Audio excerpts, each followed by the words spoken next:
Hi, I'm going to solve some questions from the percentage file. Here's question 13. Take a moment to read it.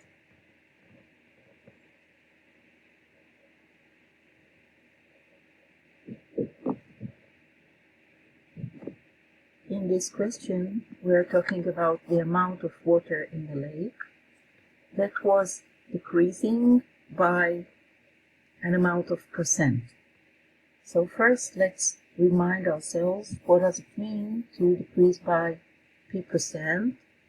It means multiplying by 1 minus the p%, or by 100 minus the number of percent over 100.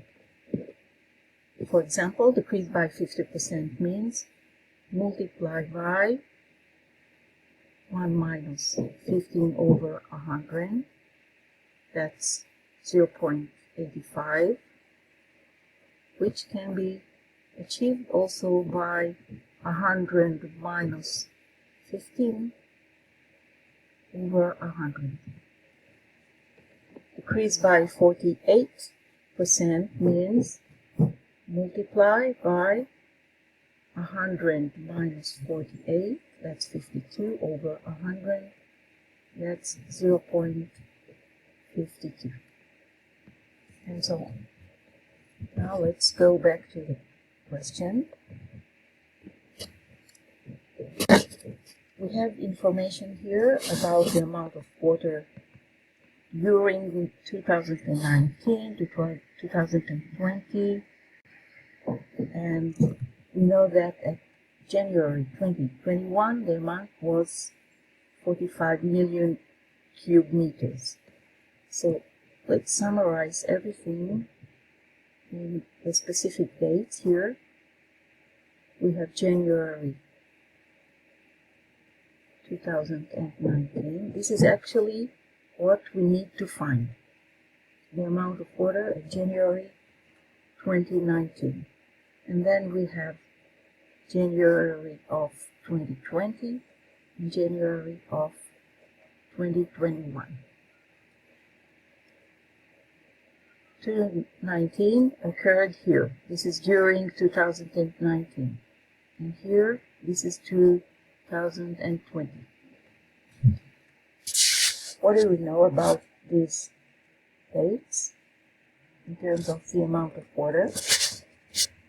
January 2019 is actually what we need to find. Let's call this X. In January 2020, we know that the amount of water was decreased by 23%.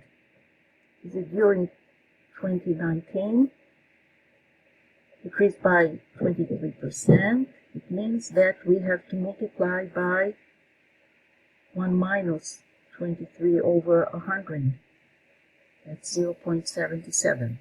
So we multiply by 0.77.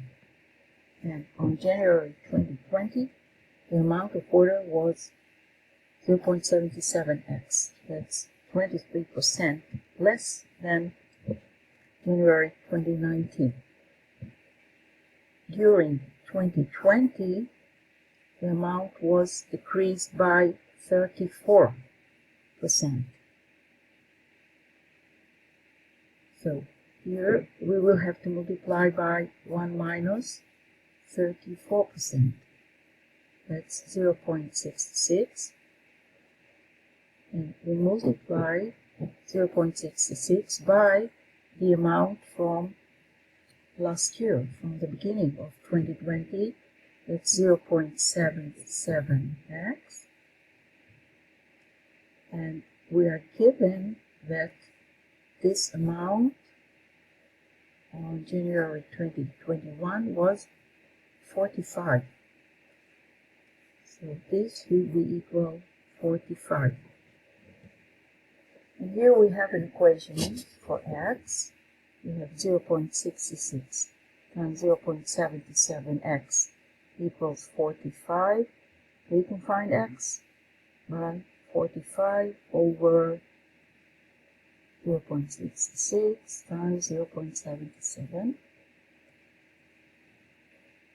We divide by 0.66 times 0.77. It's 88.5478. Let's round it to 3 decimal places, and we will have 88.548. So this is 88.548. And the units, we have to write the units here. It's million cube meters. And that is the answer to question 13.